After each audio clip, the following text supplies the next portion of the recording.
Hi, everyone. We're going to get started. Thank you so much for coming. Welcome. I want to first commend Rowena for doing something that's never happened before. She got my son to help in the kitchen. So she's even better than you thought she was. A little helper. You're amazing. Thank you all for coming to our discussion of A Taste of the World, this incredible labor of love cookbook with a lot of heart and much more to it. There's Rowena Scherer, our local Tuxedo Park entrepreneur and chef, has created for us, and we're gonna have a conversation. We'll open it up to a Q&A, and then Rowena's gonna demonstrate a dish for us. Yes. Okay. So Rowena, let's start. Could you tell me about how and when you learned to cook? I'm originally from Malaysia, and my mom is like, I call her like the mother steward. She make our clothes. She make us cook every Sunday. So my Sunday routine is waking up, clean my room, and then make a meal as a family. So that's kind of how I found my love for food. And then when I came to the States before I had children, I'm like, I love to cook. What is the hardest cuisine to learn? And so I got a culinary degree at French Culinary Institute. Wow. And what were like some of the flavors and dishes of your youth when you think about like the comforts of cooking and eating from your childhood? What are the things that you think of? So actually I don't need this. You can get me, right? So Malaysia, if you don't know the cuisine, it is I'd say there's a blend of 3 different culture. So we got Malay, which is kind of the native people, the local, and then we got Chinese and Indian. So so we cook with a lot of spices. I still remember going to the market, and in the olden days, like you go to the Indian store and they're like, okay, what curry are you making? Is it fish? And then they like scoop out those different spices and they put in a banana leaf, they wrap it up, and there you go. You know, you got like this amazing spice that I don't even know what it's made of, a little blend of everything. So I was always very curious about all the flavors from around the world. And I was lucky enough when I came to the States, I worked on Wall Street. I got to travel all over the place and live all over the place. But everywhere I go, it's always, what do they eat? What is the flavor? You know, what is the market? What's the best restaurant? So it's kind of what I love. Okay. And all right. And so let's talk a little bit about Eat to Explore. First, let's say no one's ever heard of it before, tell us what Eat to Explore is. This is Eat to Explore. So I started Eat to Explore almost 7 years ago now. What I wanted to do with my kids, because I grew up cooking and then working on Wall Street, being a busy mom, as all of us know, we just don't have time to even make a meal with our kids, right? And I also don't want them be in my kitchen because that's my safe space. That is kind of where I love to do. And I don't want to have them get injured and go to ER. So I always kind of protect them from going to the kitchen. But then I was actually in Thailand at Koh Samui doing a cooking class, and the kids were like 9 and 11. And they were looking at an onion. They're like, Mom, what do you want me to do with this? And at that moment, I was like, I have failed as being a mom. Like, I have not taught them what I love, which is making a meal and cooking and making a family dinner, which my mom did so well. And yet I didn't do it with my own kids. So I said, you know what? That's an opportunity here to make it easy for family to come together, make a meal, learn about country. And so, yeah, that's how Eat to Explore is. It's an experiential cooking kit where you learn, families come together, learn about the food, learn the geography and history and music and art, put on the playlist, make a meal and then watch a movie together. Yeah. And so you have the dry ingredients and recipes yes, in here? Dry and wet ingredients. So this is a Japan box. So we have like a booklet where you can learn all about Japan, geography, music, history, art, language. We have a little fun cooking tool, always 3 recipes. We give you kind of hard to find. This is bonito and spices and sauces. So the difference between that and the cookbook, the book is just recipes. This is an all immersive experience. Okay. So this is my baby. It's still going on. If any of you drove along Route 17M, you'll see it, Eat to Explore warehouse right there, just off Warwick, and we're 24 countries. And yeah, we're growing. So And how was it to make that leap from Wall Street to do this? Was it, you know, to follow your passion is such you know, it's always the right decision in the rear view mirror, but it must have been really, how'd you do it? How'd you make that leap? you know, Josh, you know, Josh, my biggest supporter somewhere. It's hard. It's harder than working on Wall Street. Sorry. But it is, you gotta love it. As I always tell the kids, I'm like, you gotta love what you do because otherwise it's a long road. Yeah. So, yeah. Okay. So I think the key is for me too, is I don't feel like it's working. I feel like I'm just enjoying doing what I do all the time. It just it. That's So. wonderful. That's wonderful. All right. So, all right. And let's talk a bit about, or here's one thing I did want to ask. What have you learned about cooking since you started Eat to Explore? That there's a lot of shortcut and that kids, if I know a lot of parents are always so worried about their kids not eating. Like I have so many friends with kids who are like, you only eat pizza and pasta and burger, right? But the world has so much flavor. And like I believe in kids getting in the kitchen early, trying different things, be involved. And that will get them to try different things. So what I learned with the process is, first of all, I'm very focused on kids because they really are our next generation in improving our life. And I really believe in global citizenship. I think all our kids are so technologically connected with the world, but socially they're not. And so this is a great way to like get the family to be like more socially aware of what's out there and also have a conversation and dining table, which is the safest place. Yeah. Right? Instead of searching social media on what is the answer, I'm like, hey, we can talk about it. Yeah. It's not just about preparing the meal, but about then sitting together and letting the dynamic unfold around the table. Yes. And food too, it's the more practice you get, the better you get, and the more confident you get. And so the little skills, like confidence is a big thing. And being in the kitchen and be able to make a meal build their confidence. And that also the confidence of knowing if you do travel abroad in your junior years, like, oh, I learned about Japan. Oh, I learned about Spain. I know what it is. I know what they eat. I know the language. So it's also very nice to, as they grow up, to appreciate that they have spent that time with it. Okay. Yeah. And so tell me about the book. Why and when did you decide to write it? So the business has been around for 5 years now. And along the way, every year, every customer is like, we love the recipes. I know you give us the spices and the condiments, but we want to make it. So we used to share the recipes and it reached a point where like, you know what, it just doesn't make sense. And people are like, are you going to do a cookbook? So it's actually driven by my customers, really. And so 2 years ago at Christmas, I said, I'm going to put this together. I'm going to self-publish. So I self-published it for like, I ordered like 250 books and that got sold out in a month. So then last year I said, well, maybe I have something here. Maybe I can just make a cookbook and make it well done that it will be on every bookstore. And it's also a great way to kind of introduce Eat to Explore through the cookbook. So it's driven by my customers primarily, and then now it's a reality. And so in writing a cookbook, did you have to research the process or did you come up with your own process? Like what work did you do before you even started the work? So I started the self-printing, which I realized it was not the best quality and that's not the right way to do it. And by the way, with business, everything I did was, I have no idea, I'm just gonna try it, you know? And that's how it is, you gotta try it, you learn, and then along the way, someone help you out, and then boom, you know? And so with the book, I started to say, okay, now I need an agent, because that's what everyone said, right? A book, you need an agent. Then once your agent take you on, you then need to find a publisher. And then once you have a publisher, then you have to find a distributor.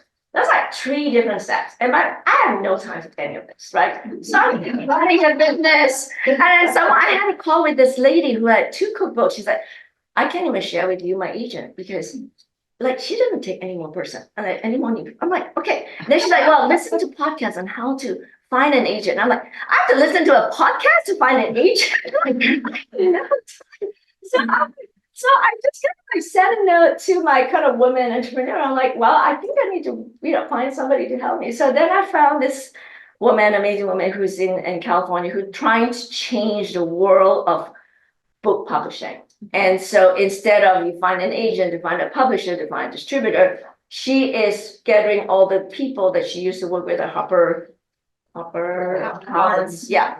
And do like a joint where, if you pay for the book and get it properly done, we have everyone to support you to like do the artwork and, doing the check and doing everything.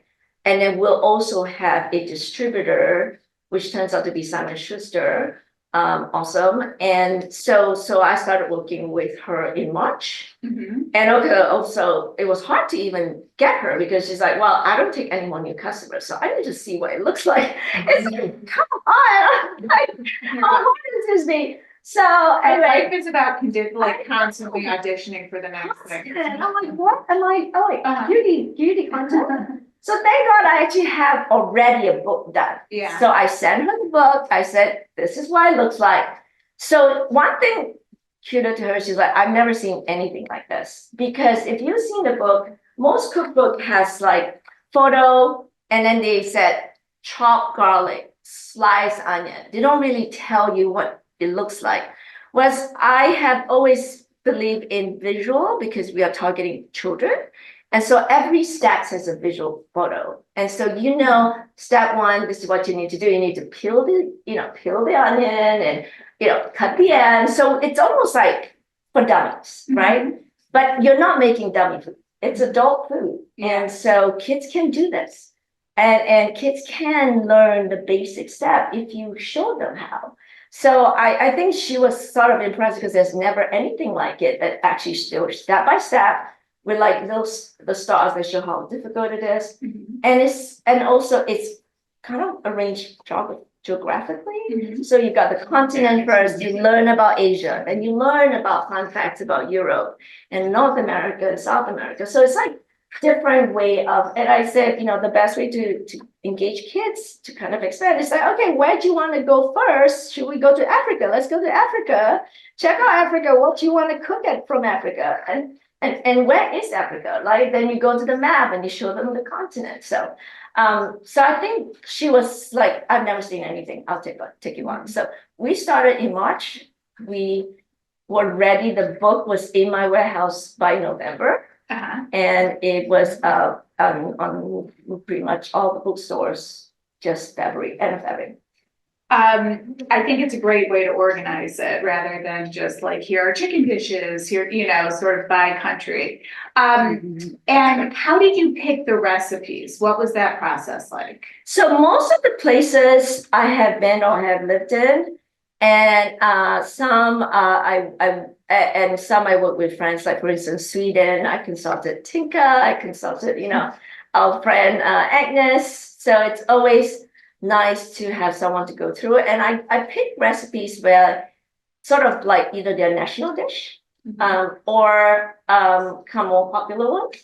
So it's the local favorites, but I tweak it so it's not too spicy or too intense. So even if like I started working a lot with chefs and even with like Jamaica and South Korea and few others, I actually get their recipe, I tweak it to what I think kids would love. So, and then what about the recipe testing? Is that a part of it? That's when I would say Nick Shaw somewhere. Nick, my photographer, who's also my tester for every dish. Really? So tell me about how you guys. Please, Nick Shaw, most of you know Nick, Tuxedo Park member, family, whatever. It's my photographer. So all the photos that you're seeing, most of the photos you see is Nick and I doing it at Tuxedo Park kitchen, on the floor taking photos. Well, yes, and the pictures are really fabulous, Nick. So what was how did you guys work together? What was the testing and the photographing and the tasting? I ended up with a lot of leftovers, and anything that was like made there, I was just like on the spot, did a lot of taste testing, and honestly, it was great, especially being, post-college little intern. I was like, oh, I would love some free food because I can't afford it myself. But honestly, it was, it's just like cooking in the kitchen. Like my mom's a big cook as well. So when we were cooking and taking photos and testing out the recipes, it was the same thing, just sitting and eating and chatting. Like, oh, do you like this? Do we like that? How do we feel about this? And then went from there. And how do you make food? I mean, food photography is very different, right? Then like, how do you do it? So, I mean, tell me about your process of it. I mean, I'm by no means a professional food photographer at all. You're a published food photographer. So, I mean, just like Rowena said, like it was just kind of learning on the fly. We did everything that was on the plate was anything We that we used could to get do in the 6 kitchen. recipes Yeah, in one afternoon, like half a day. yeah, We typically do 6 recipes. it was a lot, Yeah. but a lot of great leftovers.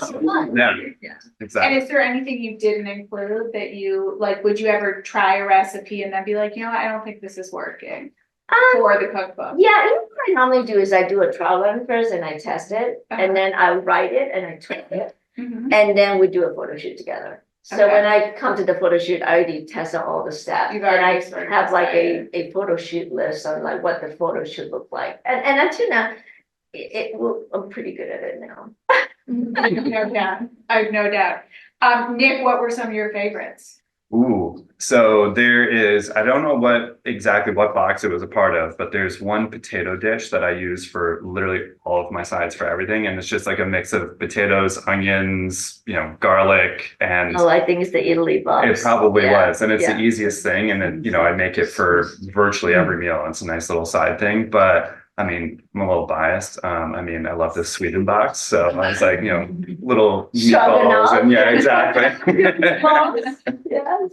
Actually, I did the stroganoff for you. Yeah. That was your favorite. It honestly is my favorite. Yeah. And what are your go-tos, Rowena? Like when you're just like, I like Asian food. So as you know, Ashley is not here, but she loves, my kids love Korean. So we do a lot of Korean barbecue. And she's right there. Okay. Korean barbecue, she knows. And then, oh my God, you guys are sitting on the floor. And then soy chicken, my Singapore soy chicken. If you go to Singapore soy chicken, that is on page 42. That by far is Ashley and Justin's favorite. And if you put hard boiled eggs in it, yeah, it's super easy to make. But it's just about condiments and spices. So if you know the mix of what goes in it, you can make it. like if you learn how to do the basics, Yes, cook rice, make chicken. Yeah. And also it's chicken and vegetables, and it's a balanced meal, and it can be very healthy. And what about, how was the writing? I mean, was the like, I know you know how to cook it and pick the recipes, but did you have any challenges in writing it, putting it together, choosing the cultural information you wanted to include? I actually first like to, I think deep down I'm a teacher. I love to teach children to appreciate and understand the connection of history too. So I love history. I'm a history buff, and I think learning the connection of how spice goes from India and it travels, and all the spice trade have created kind of Indian spice all over different cuisine.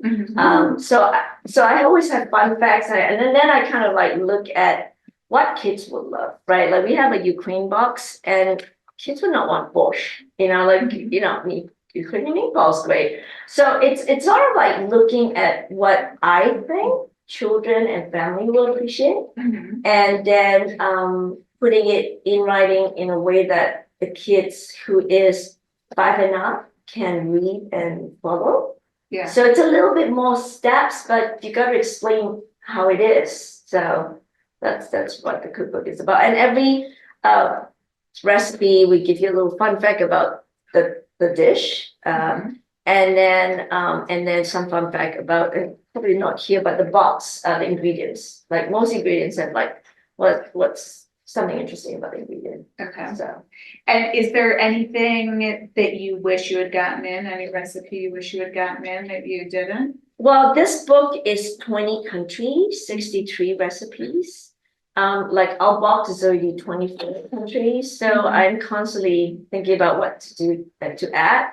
And for instance, I did a Ukraine one. I really want people to know how beautiful Ukraine is without really knowing just the war, right? So you get to learn about the history, the language, the music, and then making the meal.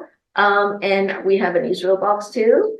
I'd love to do more, just never ending. Yeah. So what's next? Next is I just been busy.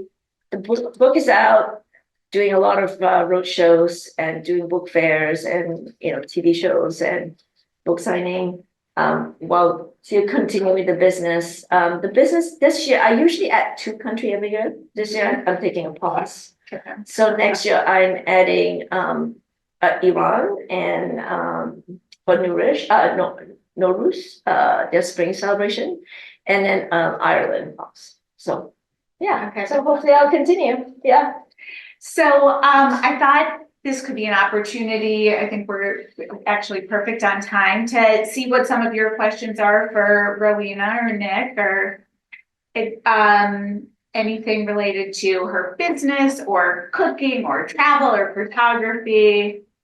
Thank Yeah. you. Hi, Rowena, I have 2 questions Yes. that I can't choose between, so I'll just pop them both out and you can. One is, I'm just curious, which box is the most popular? Is it the Italian box? And is the client base all in the US or do you ship globally? That's one question. The other is, as a non-cooker, like my 4 kids are the kids that still don't know what to do the onion.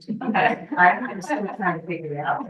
So I'm like so excited this is cooking for dummies. And I also know when I do cook, I go on YouTube and get like a real dumb, like easiest healthy recipe for roasted chicken. Because sometimes I don't even have the focus to find a cookbook. Right. For kids who are always on their phones, I can just see you because you have such an engaging personality. Having, I don't know if it's TikTok or YouTube or something, but having like Rowena in 5 minutes. And Yeah. I think it would go viral. Thank and you would be like an Insta success. It's in my marketing to-dos, among many things. Yes, I'm so busy. I know, it is. I need to do that. I'm very shy from doing it, but every time I post it, people are like, yeah, sure, you should do it. And I'm like, you know how much time that takes? I know. But you guys should be happy. I just invested in like some equipment, so I can actually do this now. So I am planning on a YouTube live once a month. And it will be announced once a month, YouTube live. I'm gonna do the video first and then do live chatting so people can ask me questions. So And what is the most popular box? yes, I'll respond to your questions. Yeah, That's several. And is your Uh, client base international? Yes. So first question. Actually, Italy is very popular. Japan, France. That's the top 3, and then follow on with Brazil, Ethiopia, like a little bit more unique ones. So yeah, Japan, yeah, those are my biggest. We ship all over the world, but you have to pay for shipping. So it's free shipping in the US, and Canada is slightly subsidized. We have customer from Australia. I have a Polish lady that only wanted once a month. The box shipping is more expensive than the box. And the whole reason is, and I truly believe it is very helpful. So her son is autistic, but loves cooking. So he will wait at the post box every day. So the mother's like, on the first of the month would text me or email us and said, don't forget, you forgot 2 months ago. Don't forget, because he's waiting for the box. And so it's very cute.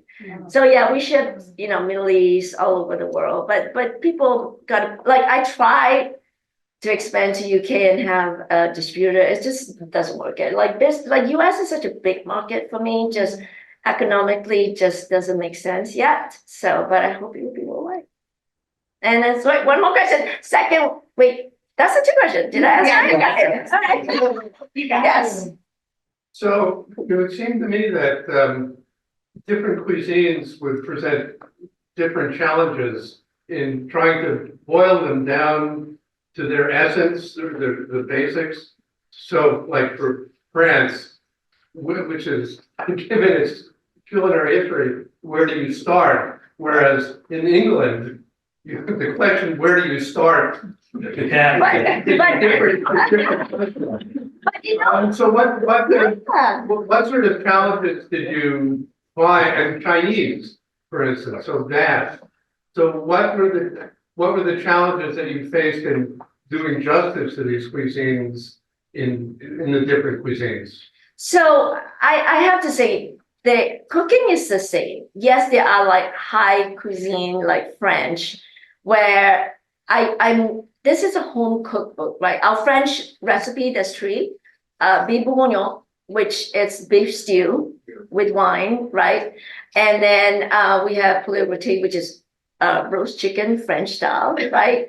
And then we got salmon al papayo, which is like roasting it on a paper, right? It's a paper. Like cooking is all similar. It's just probably the ingredients and the spices and the condiments are a little bit different.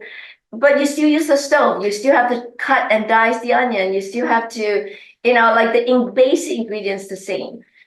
Technique might change slightly. Like for instance, our Doro Wat, you need lots of onion and you caramelize the onion, and it was just slightly different, but it's still using the stove, using the oven, using the grill. So, and then going to UK, and most people think UK have no cuisine, right? and in our box. Yeah, so in our box we have 3 recipes, which are actually going to split it into 2 because Ireland and United Kingdom, lots of history there. So we have shepherd pie, Irish stew, again basic, and then we have chicken tikka masala. And let me tell you, every time I have a family who's like, I'm getting UK, Papa, why do I get an Indian dish? And so chicken tikka is from India. Chicken tikka masala is actually born in the UK. It was because an English gentleman went to an Indian restaurant, ordered chicken tikka. It was too spicy, return it. So the chef is like, all right, ketchup, tomato sauce, yogurt, dampen down the spice. And then you get chicken tikka masala. It's literally chicken tikka with a yogurty tomato sauce. So that's and then it's a national dish. Who knew? So we tell that story, and so tell people what it is. And so I think cooking is not hard. People get intimidated and people get overwhelmed, but it's just 4 to 6 steps, and children can help and get the kids to do it, and they will be a master in making the meal. And frankly, I look at my kids now, they can make their own dinner. They can, and I tell Justin, who's in college, I'm like, you will impress your girlfriend if you can make a meal. Right? So now he's like dating this girl. He's like, I want to make summer roll because that's her favorite. I'm like, good, let me teach you. It's the story about the British Indian dish is so interesting because we think of language that as Americans we adopt and iterate on. Foreign words obviously have a big part of our lexicon, and it's interesting to think of dishes being adaptive through immigration, through the spice trade. Yeah, and even Japan. So a big famous Japanese dish is katsu. Guess what? It was basically started. It's a cutlet, chicken cutlet, but they call it katsu.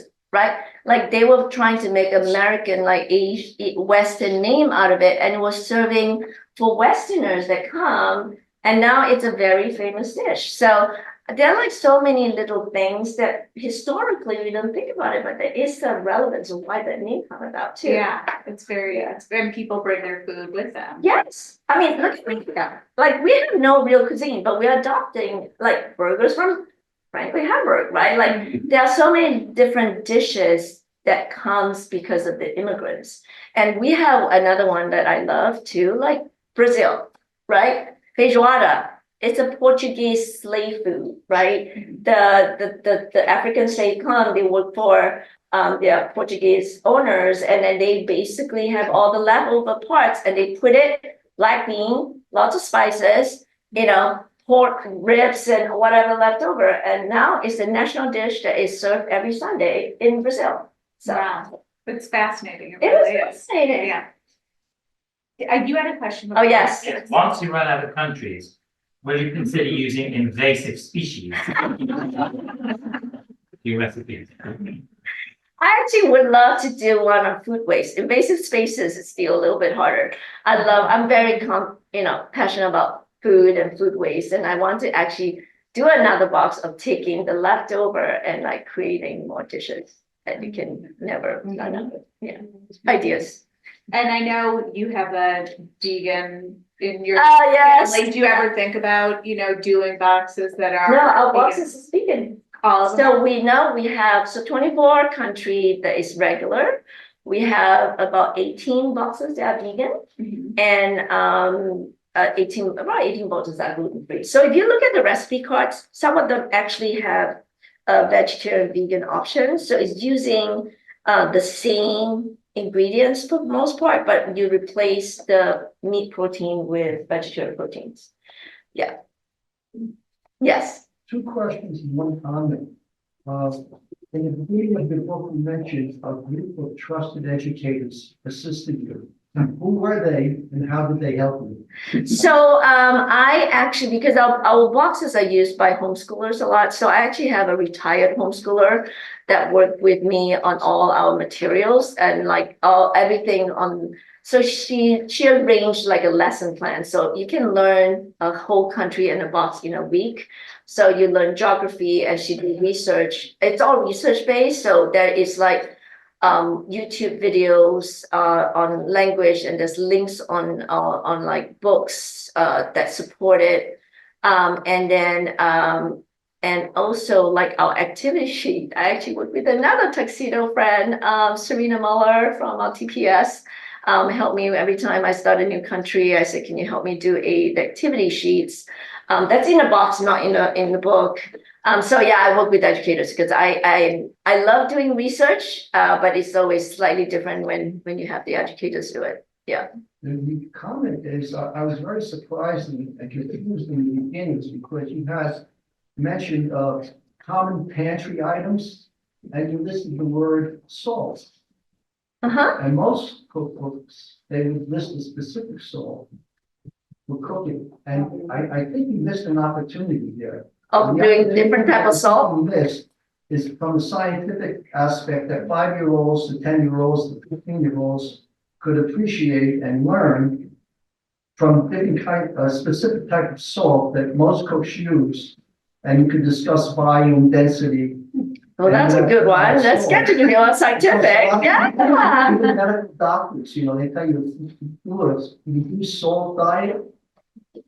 But most people that do that, they're taking table salt, Right. which Right. is twice the amount of salt. Yeah, it's sodium wise. Sodium than Morton's kosher salt or diamond salt, which is what most professional chefs use because they can put it between their 3 fingers and they can salt the food by touch. You can't do that with table salt. Right. And I like you get the twice the amount of I salt. like it. Yeah. So Yeah. I I like that's a good learning one that I'll add, where is you learn about your ingredients, you learn about different salts and the sodium level of each salt. That's a great one. There you go. Thanks for the idea. Thank Yeah. All right, so before we go to the demonstration, is there any last question? Oh, actually, before we go and move on to the kitchen, a few things I'd like to share about the dish that we're going to do, which is the Korean sushi. Well, they refuse to call it sushi. So if you go to Korean, they call it gimbap, right? But it's the same thing. And again, historically, the Korean and the Japanese are kind Don't of love each other. sisters, brothers, Yeah. but they hate each other. Uh-huh. So I think the dishes are very similar, but they may be totally different. So most of you know Japanese sushi. Japanese sushi is made of Japanese rice, which is the same as kimbap, but it's marinated with vinegar. So it's a sushi vinegar, right? So it has a vinaigrette dressing sort of. With the Korean, it actually has soy sauce and sesame oil. So it's already pre-salted, right? And so they don't dip it in soy sauce, right? Okay. And also most Japanese sushi is thinner, as usually like have either just vegetables or you have raw fish, right? Whereas gimbap is huge, and that's what they eat for lunch for kids. And it has meat in it, and like pickled vegetables, and so it's like chunkier. And also the sheet is bigger, because you roll more.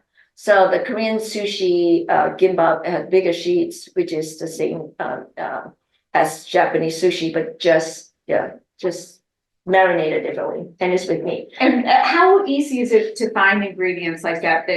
So I actually bought some stuff that if you wanted to do Asian food, these are to get for both Korean and also Japanese soy sauce. Chinese, Korean, any Asian dish always use soy sauce. And if you talk about salt, I can do a chapter on soy sauce. There's multi-level of soy sauce, and the Japanese has like brewing different year. It's like wine, like you learn the different way of making it, and the flavor is so different. If you guys ever go to the Edgewater Japanese supermarket, they have a lot of options, and they go really expensive one too. It's like wine, could be very expensive. And mirin is another go-to. You need to have mirin. Mirin is actually rice wine that's sweetened. So if you do like a bulgogi, Korean bulgogi, or you do a teriyaki sauce you can do at home. It's perfect. It's literally 1/3 mirin, 1/3 soy sauce, and 1/3 sake. And you got the perfect mix of marinade teriyaki for chicken, or it's actually in the recipe in the recipe book. And then sesame oil. Always need sesame oil. There's like 3 go-to if you want to make an Asian dish, and that will be easy. Yeah. Okay. And what else? Oh, quick one. Another thing that I could do is talking about sushi, which is the seaweed. So there's many different seaweeds. So the seaweed you use for sushi is, even though they come from kelp, the texture is different. And then for miso soup is different. For even snack is different. So that's like another thing. It's always fun thing. You can never run out of topics. And the paper that is it hard to get? Do you need to go to an Asian Yeah, market? H Mart. You can get them. So this is what it looks like. And oh yeah, sorry, seaweed. So it's literally just like this. Any Asian supermarket, in fact, you have to. I was thinking about ShopRite or Uncle Giuseppe, you can get that, but H Mart will have everything you need, pretty much. Rowena, Yes. H Mart it's in Port Lee, right, isn't it? There's one in Paramus. Oh, okay. Yeah, Route 17, right across the Garden State. Awesome. Yes. And by the way, I also have my warehouse is at 17M. I should do a little tour if anybody wants to come sometime on a weekend. So I'm happy to take everybody there. We do a little road trip. All right. All right.